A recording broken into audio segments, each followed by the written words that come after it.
Number 15। Rule number 15 को समझने के लिए मुझे एक कॉन्सेप्ट है जो समझना बहुत ज़रूरी है, वो है सब्जेक्ट और ऑब्जेक्ट का कॉन्सेप्ट। सब्जेक्ट क्या होता है, ऑब्जेक्ट क्या होता है?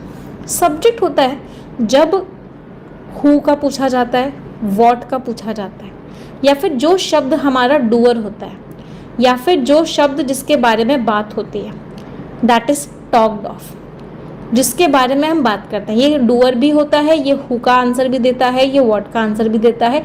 जो बेसिक डेफिनेशन होती है सब्जेक्ट की वो ये होती है, जिसके बारे में हम बात करते हैं वो हमारा क्या होता है, सब्जेक्ट। ऑब्जेक्ट होता है जिसके ऊपर वर्ब अपना एक्शन करती है।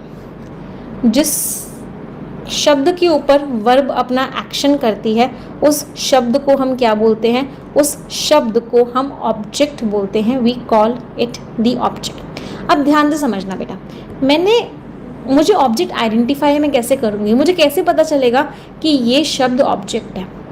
ऑब्जेक्ट को आइडेंटिफाई करने के लिए आपको क्या करना होता है, आपको वर्ब से 3 सवाल पूछने होते हैं।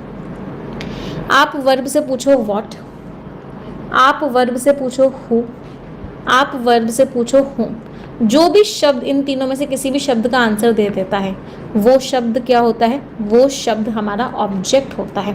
फॉर मैंने बोला आई वॉन्ट चॉकलेट्स, कोई मुझे बता सकता है इसमें सब्जेक्ट क्या है, इसमें ऑब्जेक्ट क्या है? आई वॉन्ट चॉकलेट्स, मुझे चॉकलेट्स चाहिए। किसे चॉकलेट चाहिए? मुझे। आई क्या हो गया, सब्जेक्ट। चाहिए ये क्या हो गया, एक्शन एक तरीके से, ये क्या हो गया, verb. What do I want, मुझे क्या चाहिए, व्हाट का आंसर मिल गया। चॉकलेट्स क्या हो गया, ऑब्जेक्ट। क्या सब्जेक्ट ऑब्जेक्ट और वर्ब क्लियर है? मैंने बोला राम लाइक्स सीता, राम सीता को पसंद करता है। कौन सीता को पसंद करता है, राम। क्या हो गया, सब्जेक्ट। क्या करता है, पसंद, क्या हो गई, वर्ब। किसे पसंद करता है, सीता को, ये क्या हो गया, ऑब्जेक्ट। तो वर्ब से पहले जो आता है वो सब्जेक्ट होता है, वर्ब के बाद में जो आता है वो ऑब्जेक्ट होता है। सभी को क्लियर है? सब्जेक्ट क्या होता है, ऑब्जेक्ट क्या होता है? अब मैंने लिखा I enjoyed the party, I enjoyed the party. अगर मैं इसमें बात करूं कौन सब्जेक्ट है कौन ऑब्जेक्ट है? आई क्या है, बिल्कुल सही बोला, आई सब्जेक्ट है। एंजॉयड क्या है, एंजॉयड वर्ब है। मैंने क्या एंजॉय किया, मैंने किस चीज़ को एंजॉय किया, मैंने पार्टी को एंजॉय किया। What did I enjoy, I enjoyed the party. Party क्या है, ऑब्जेक्ट। कोई डाउट? तो रूल नंबर 15 ये कहता है, रूल नंबर 15 सेज कि जो ये एंजॉय वर्ड होता है इसके आगे ऑब्जेक्ट का आना कंपलसरी है। ये वर्ड कभी भी ऑब्जेक्ट के बिना नहीं आ सकता। It is compulsory to use an object after the word enjoy.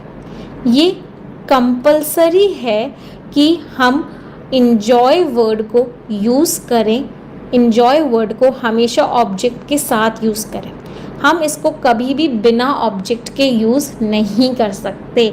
We can never use the word object, we can never use the word enjoy without an object. समझो, मैंने एक सेंटेंस दिया आपको, आई एंजॉय द पार्टी, मैं party को enjoy करती हूँ। Subject, verb, object. Sentence बिल्कुल सही है, कोई गलती नहीं है। क्यों कोई गलती नहीं है? क्योंकि एंजॉय के पास उसका ऑब्जेक्ट है। एक और सेंटेंस मैंने लिखा, I enjoyed at the party. अब ये सेंटेंस गलत है, कोई मुझे रीज़न बता सकता है ये सेंटेंस गलत क्यों है?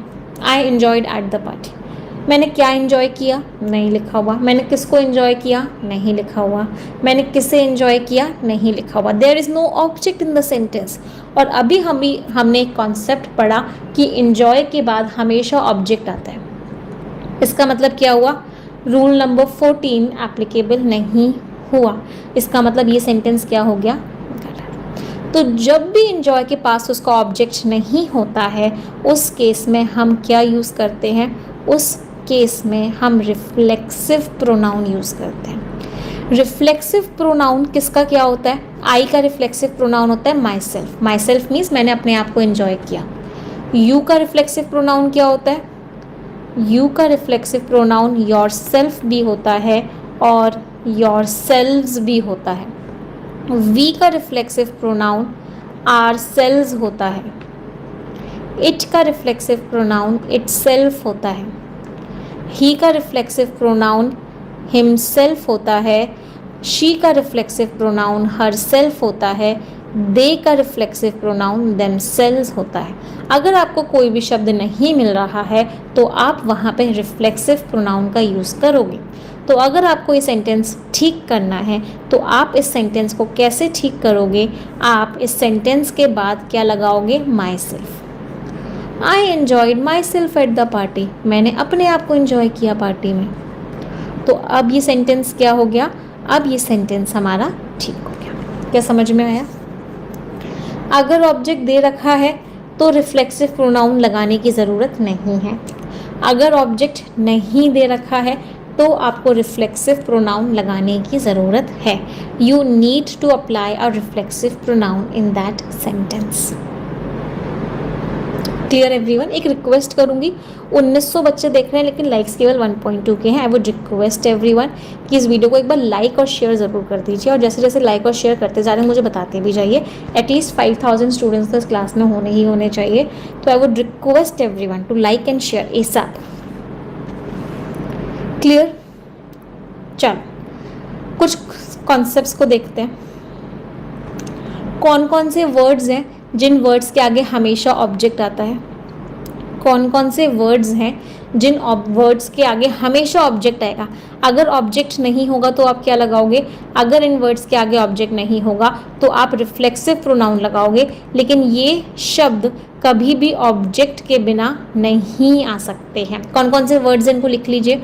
अगर आपके पास 120 रूल्स ऑफ ग्रामर की बुक है तो मैं आपको पेज नंबर बता देती हूँ. कौन सा पेज नंबर है वहाँ पे मार्क कर लीजिए.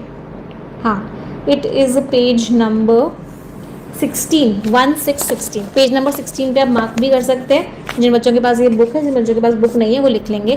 कौन कौन से वर्ड्स हैं? Enjoy, avail, absent, pride. Enjoy word का मीनिंग क्या होता है? किसी चीज़ को इंजॉय करना. किसी चीज़ को आप इंजॉय कर रहे हो मतलब आप उसको यूज़ करके अच्छा फील कर रहे हो, उस वहाँ जाके आप अच्छा फील कर रहे हो. अवेल किसी चीज़ की सर्विसेज लेना. एब्सेंट, प्राइड किसी चीज़ के ऊपर गर्व महसूस करना. एडजस्ट, रिकनसाइल किसी से रिलेशंस अच्छे कर लेना.